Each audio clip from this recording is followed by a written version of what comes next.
Assalamualaikum warahmatullahi wabarakatuh. Di sini kami dari kelompok 7 akan membagikan pemikiran Arli Kurnia tentang bagaimana mengembangkan bisnis tanpa riba. Di sini anggota kelompok 7 yang pertama ada Lea Nancy, lalu Marcelina, lalu ada saya sendiri Mariska, selanjutnya ada Mei Maulidia dan Mei Liana. Lalu siapa sih Arli Kurnia itu? Arlianto Kurniawan atau yang biasa disapa dengan Arli Kurnia merupakan seorang pengusaha kelahiran Jakarta 2 Juni 1981. Beliau merupakan Direktur Utama PT Sukses Niaga Solusi Indo dengan produk penghemat BBM bermerek Lanos. Jargon dari beliau yaitu membebaskan diri dari utang dan membangun usaha tanpa modal bank. Lalu bagaimana bisnis bisa tanpa investor dan bank? Yaitu menggunakan modal dari market, yaitu dengan uang seadanya lalu mengembangkan bisnis tersebut. Caranya yaitu dengan memiliki produk bermargin tinggi, contohnya produk kebutuhan spesifik. Di sini beliau mencontohkannya yaitu kalau produk umum ada sabun muka, kalau kebutuhan khusus ada sabun muka untuk kulit berjerawat. Lalu yang kedua yaitu dengan memiliki produk pendamping. Jika sudah memiliki bisnis dengan produk bermargin rendah, maka bisa membuat produk pendamping dari produk utama tersebut yang memiliki margin tinggi. Contohnya di sini kalau misal warung mie dengan mie sebagai produk utama, maka produk pendampingnya bisa gorengan atau minuman. Selanjutnya untuk lebih jelasnya akan dijelaskan oleh teman-teman saya. Oke, selanjutnya kita akan membahas mengenai utang baik dan utang buruk menurut Arli Kurnia. Nah, dalam salah satu konten YouTube Arli Kurnia yang berjudul Utang Baik dan Utang Buruk, di sana beliau membagikan salah satu referensi atau pandangan dari seorang tokoh bernama Robert Kiyosaki mengenai utang baik. Robert Kiyosaki ini adalah seorang pebisnis dan penulis. Salah satu karya yang pernah ditulisnya adalah Rich Dad Poor Dad dan Cash Flow Quadrant. Robert Kiyosaki menyampaikan dalam karyanya tersebut bahwa utang baik adalah utang yang digunakan untuk membeli aset atau properti yang dapat menghasilkan penghasilan. Aset ini bersifat capital gain dan cash flow. Cash flow adalah apabila properti disewakan, maka hasil sewanya bisa digunakan untuk mengangsur atau membayar hutang tersebut. Sedangkan capital gain adalah kenaikan harga properti tersebut. Nah, Arli Kurnia sendiri tidak setuju dengan pendapat Robert Kiyosaki mengenai hutang baik. Alasannya adalah karena dia seorang muslim yang berpegang teguh pada Al-Quran dan hadis dalam mengatur sistem keuangannya. Islam sendiri melarang segala sesuatu yang mengandung unsur riba atau bunga. Jika itu dilarang, maka kita harus mencari alternatif lain dan sebisa mungkin menghindari, kata Arli Kurnia. Menurut Arli Kurnia, utang baik itu tidak ada, yang baik itu tidak hutang. Rasulullah juga mengajarkan pada umatnya doa agar terhindar dari hutang dan kesewenangan manusia, yang artinya hutang itu bukan sesuatu yang baik. Namun jika dalam keadaan yang terdesak, maka utang diperbolehkan asal tidak ada riba dan tidak menjadi suatu ketergantungan. Seperti dalam suatu hadis, Nabi Muhammad sempat menggadaikan baju besinya sebagai jaminan demi 30 sak gandum untuk memberi makan keluarganya. Dari hadis tersebut dapat disimpulkan bahwa hutang itu diperbolehkan asal dalam keadaan yang benar-benar terdesak. Yang selanjutnya hijrah dan hidup tanpa riba. Memang bisa ya dengan sekarang hidup tanpa riba. Dalam pemikirannya, Arli Kurnia menyampaikan bahwa riba tidak akan membuat Anda hidup lebih mapan, tetapi kelihatan hidup mapan. Nah, mengapa sih riba ini dilarang oleh agama Islam? Menurut Arli Kurnia sendiri, riba itu dilarang karena sangat merusak kehidupan dan sangat merugikan.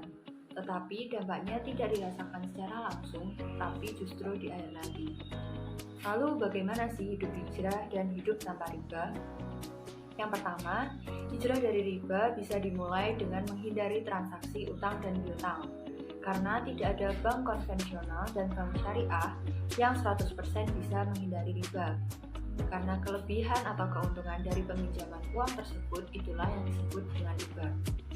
Yang kedua, hindari sistem bagi hasil. Karena ketika untungnya saja belum diketahui, tetapi sudah ditentukan berapa persen yang harus disetorkan, maka itulah yang disebut dengan riba. Yang ketiga, hilangkan gengsi dan hilangkan spekulasi.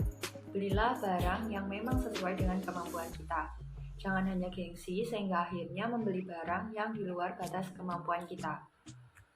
Yang keempat, menghindari KPR leasing, dan modal perusahaan. Maka hal ini sama saja dengan Anda menghindari riba.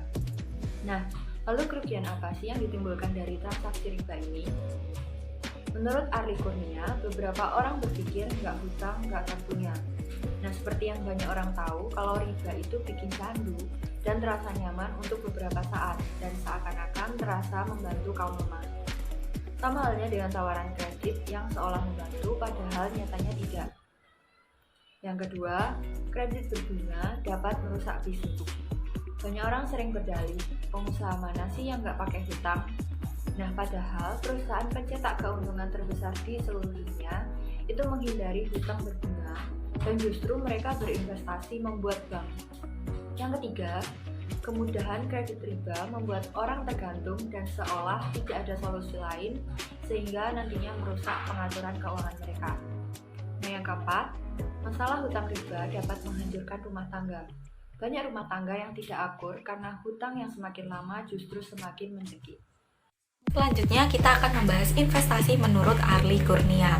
Menurut Arlie Kurnia, investasi adalah aktivitas mengeluarkan sejumlah uang untuk mendapatkan uang tersebut kembali ditambah dengan keuntungannya.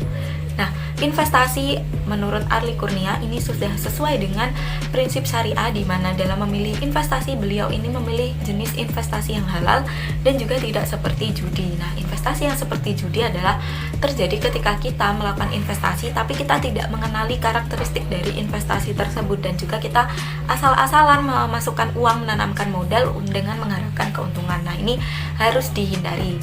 Kemudian ada 5 prinsip dari Arlie Kurnia dalam melakukan investasi. Yang pertama adalah kita harus memastikan terlebih dahulu halal atau haramnya investasi tersebut. Nah, halal di sini bukan dilihat dari bendanya, tapi kita lihat dari aktivitasnya. Misalkan di saham. Saham kalau kita beli dengan tujuan mendapatkan dividen, ini halal karena prinsipnya adalah bagi hasil. Kalau untung ya kita dapat, alhamdulillah. Kalau enggak ya udah. Nah, tapi kalau kita membeli saham dengan tujuan trading, kita beli pas harganya turun, kemudian kita jual harganya naik. Nah, ini tidak boleh karena mengandung prinsip mengandung ketidakpastian atau horor. Kemudian yang kedua, kita harus mengenali resiko dari investasi tersebut. Kita harus mempelajari karakteristiknya, kita mengetahui resikonya, kemudian kita harus mengelola resiko tersebut agar semakin kecil. Dan yang ketiga, kita harus melihat profit dari investasi. Apakah profitnya sebesar apa? Apakah sudah sesuai dengan yang kita harapkan atau belum? Nah, yang keempat atau yang terakhir, kita harus melihat rasio atau perbandingan dari uang yang kita investasikan dengan keuntungannya, apakah sudah bagus atau belum. Nah, itu tadi adalah pemikiran Arlie Kurnia mengenai investasi dan juga prinsip-prinsip beliau dalam melakukan investasi. Terima kasih. Adalah panduan bisnis tanpa utang menurut Arlie Kurnia. Ketika memulai suatu bisnis, Arlie merekomendasikan sumber modal yang berbentuk paket, yaitu pembeli membayar terlebih dahulu, baru bisa menggunakannya sebagai modal untuk menjalankan suatu bisnis. Nah, sumber modal itu dapat dicari dengan memanfaatkan adanya sosial media untuk mencari konsumen, baik dari followers Instagram maupun dari Facebook. Lalu bagaimana cara melakukan bisnis tanpa utang ini? 7 langkah berbisnis tanpa utang menurut Arlie Kurnia adalah: yang pertama, cari masalah sebanyak mungkin, di mana kita harus mengetahui masalah yang dialami dan keperluan yang benar-benar dibutuhkan oleh konsumen tersebut. Yang kedua, sortir solusi dari riset baik dari Google maupun YouTube.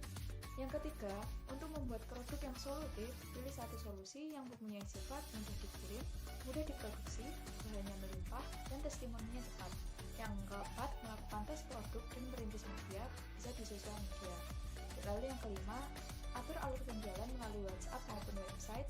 Yang keenam, melakukan tes jual dan menganalisa responnya. Dan yang ketujuh, meningkatkan audiens dan frekuensi promosi, yaitu dengan masuk ke dalam komunitas ataupun grup-grup yang sesuai dengan produk yang kita jual. Lalu, bagaimana cara membebaskan diri dari bisnis yang berbasis utang? Jadi menurut Arlie Kurnia, yang harus kita lakukan adalah yang pertama, mengurangi beban. Artinya, kita harus mengikhlaskan hati dari apapun yang akan terjadi. Dan yang kedua adalah menerapkan konsep berpikir bahwa semua yang ada di dunia ini hanya mempunyai satu sifat, yaitu innalillahi wa inna ilaihi raji'un. semua berasal dari Allah dan akan kembali kepadanya. Dan yang ketiga adalah menerapkan konsep berpikir bahwa semua tidak ada yang milik kita. Jadi kita akan lebih siap untuk menerima resiko-resiko yang terjadi ketika kita menjalankan suatu bisnis.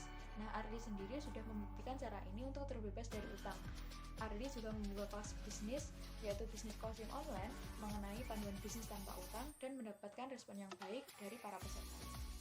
Sekian dari kelompok kami. Apabila ada kesalahan mohon dimaafkan. Akhir kata, wassalamualaikum warahmatullahi wabarakatuh.